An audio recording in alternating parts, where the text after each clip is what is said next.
que você faria se o amor da sua vida fosse ao mesmo tempo o seu maior pecado? Para muitos, Francesca Bridgerton era a irmã invisível, a jovem que preferia a quietude de um livro ao caos ali dos bares londrinos. Mas por trás de seu silêncio, escondia-se a história mais devastadora e apaixonante de toda a dinastia Bridgerton.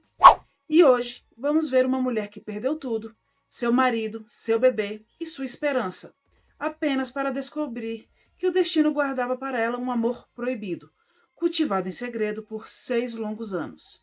Michael Sterling herdou o título e a fortuna de seu primo, mas o que ele realmente desejava era a única coisa que ele nunca poderia ter: a mulher que chorava sobre o túmulo de seu melhor amigo.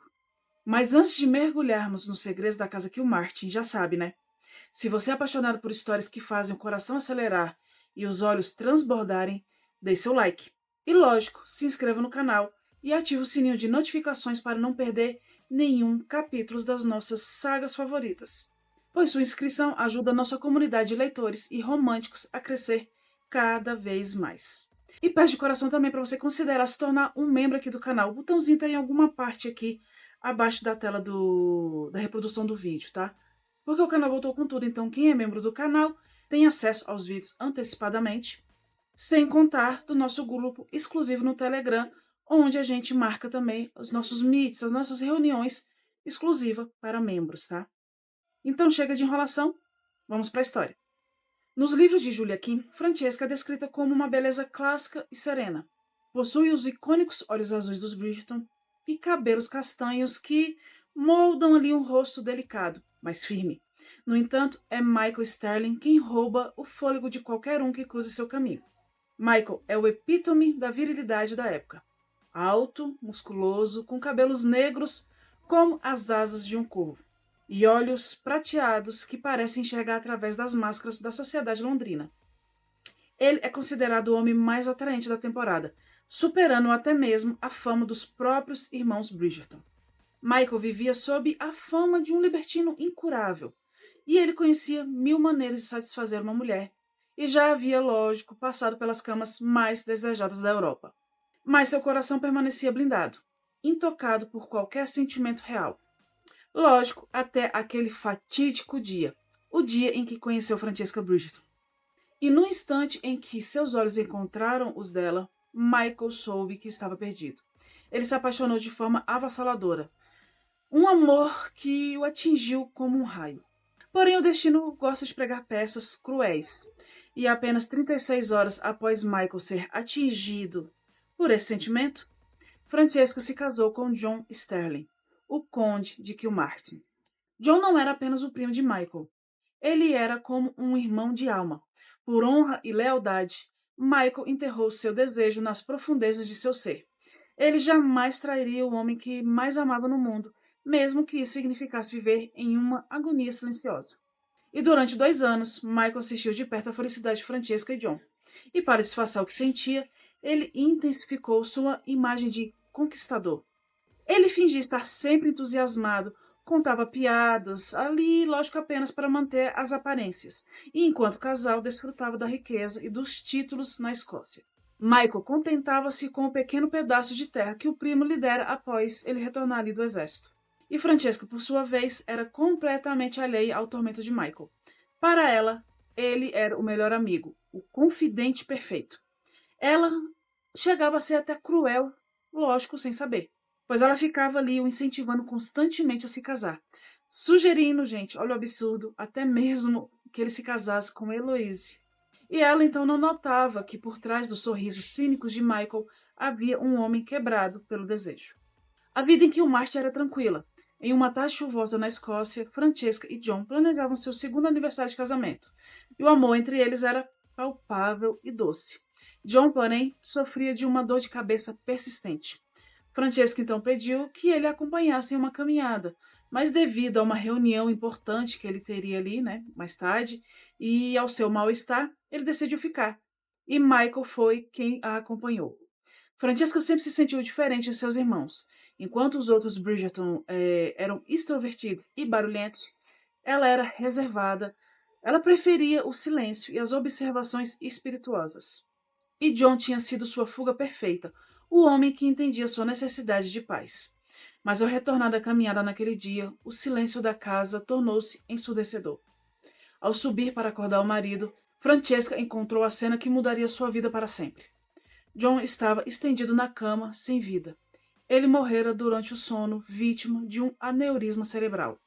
Em um piscar de olhos, o título de conde de Kilmartin passava para Michael. E mais do que isso, pairava uma dúvida dolorosa. Francesca estaria grávida? Michael precisava saber, pois o futuro de toda a propriedade dependia daquele herdeiro. A dor da viuvez foi algo que nem mesmo sua mãe, Violet, pôde explicar. Mas o golpe final veio poucas semanas depois. Francesca perdeu o bebê que esperava. E Michael, consumido pela culpa, lógico, de agora possuir tudo o que era de John, o título, a casa, o dinheiro, não conseguiu lidar com a proximidade de Francesca. Ele sentia que desejar a esposa do falecido primo era uma traição imperdoável. E incapaz de encará-la, Michael fugiu para a Índia, deixando Francesca sozinha em sua dor por 4 longos anos. Naquelas terras distantes, o sol escaldante bronzeou sua pele e o tempo trouxe fios grisalhos ao seu cabelo negro, mas nada apagou a imagem de Francesca de sua mente. E em 1824, Francesca decidiu que era hora de seguir em frente, sabe? Ela queria ser mãe. E a solidão que antes era reconfortante, agora pesava. Ela decidiu voltar ao mercado matrimonial de Londres para encontrar um marido que lhe desse o filho que tanto desejava. E Michael, sabendo que não podia fugir para sempre, também retornou a Londres, esperando evitar Francesca o máximo possível. O encontro, porém, foi inevitável, e ao se verem novamente, a tensão era elétrica. Michael não era mais o jovem de 4 anos atrás.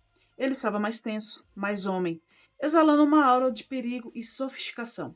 Francesca, agora uma mulher independente e madura, não hesitou em confrontá-lo pelo abandono. As conversas entre os dois começaram a mudar de tom.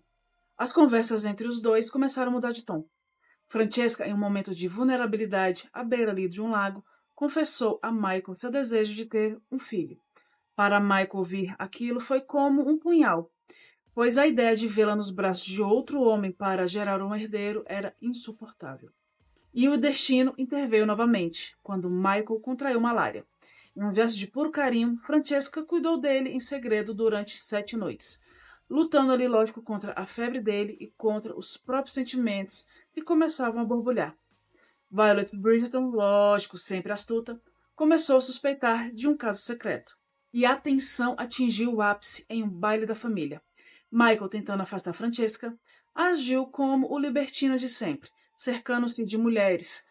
Mas ao ver o pretendente de Francesca forçá-la a lhe dar um beijo ali no jardim, o vulcão dentro de Michael explodiu. Ele defendeu sua honra com uma agressividade que assustou e, ao mesmo tempo, fascinou Francesca. E naquela noite, no quarto de Michael, a verdade não pôde mais ser contida. Entre acusações de egoísmo e dor, Michael finalmente a beijou. Não foi um beijo de amigos, mas um beijo carregado de anos de desejo reprimido. Francesca fugiu para a Escócia, aterrorizada pela intensidade do que sentira. Mas foi Colin Bridgerton quem deu o empurrão final. Percebendo os sentimentos de Michael, ele o encorajou a lutar por ela. Michael então viajou para a Escócia e a propôs em casamento. Não com flores, mas com lógica. Ele era o conde, ela era a condessa. Ele a respeitaria e, acima de tudo, ele lhe daria os filhos que ela tanto queria. E após noites de sedução e de compartilharem muito mais do que apenas a cama, compartilhando confidências e medos, Michael finalmente confessou: "Eu sempre amei você, desde o primeiro momento." Francesca, percebendo que o amor por Michael não diminuía o que sentira ali por John, finalmente aceitou. Eles se casaram em uma cerimônia íntima e rápida na Escócia. E o epílogo lógico dessa história é de uma beleza singular. 3 anos se passaram e o berço continuava vazio. Francesca sofria em silêncio a cada mês que a esperança se esvaía. Michael, sofrendo por vê-la triste, nunca a deixou desistir. Após uma conversa emocionante com sua mãe e uma visita aos túmulos de Kilmartin, onde Francesca finalmente pediu permissão a John para ser plenamente feliz, o milagre aconteceu. Um ano depois, Francesca entrou na sala de Violet Bridgerton carregando um pequeno bebê de 3 meses, com os olhos azuis da família, o pequeno John. E por pouco tempo depois, a pequena Janet Ellen Sterling completaria a família, trazendo para Michael a paz que ele tanto buscou nas sombras. Francesca e Michael provaram que o amor não precisa ser único na vida para ser verdadeiro e que a felicidade pode florescer mesmo nos solos mais improváveis. E se você se emocionou com essa trajetória de superação e desejo, não se esqueça de deixar seu like, pois isso ajuda muito o canal a crescer e, lógico, para mim trazer mais crônicas de Bridgerton para vocês. Inscreva-se no canal para não perder nenhum capítulo das nossas histórias de época favoritas. E comenta aqui embaixo o que você achou da atitude de Michael. Você acredita que é possível amar duas pessoas com a mesma intensidade em momentos diferentes da vida? E lembrando, considere-se também se tornar um membro com os benefícios que eu falei lá no início do vídeo. E eu vou ficando por aqui, mas a nossa viagem pelo tempo continua no próximo vídeo. Então, imortais como sempre, até a próxima!